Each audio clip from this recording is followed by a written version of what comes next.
Hi, boys and girls. Today we are going to learn about labels.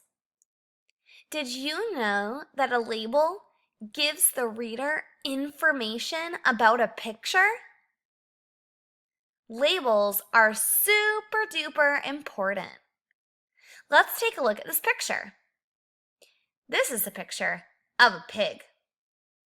I see this word right here, p-ig, pig.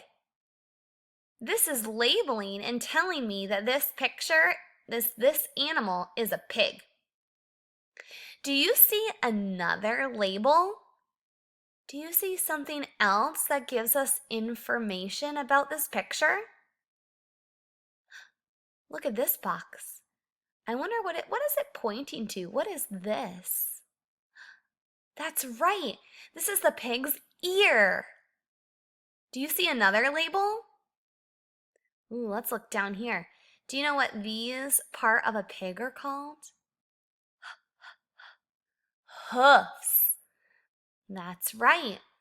This box is showing us that these are the pig's hoofs. What is the pig sitting in? Mud. Mud. This box tells me that this is a picture of mud. Do you see how the author and the illustrator of this picture work together to make labels so that you could tell what was in the picture? I love the details. Can you add labels in your writing?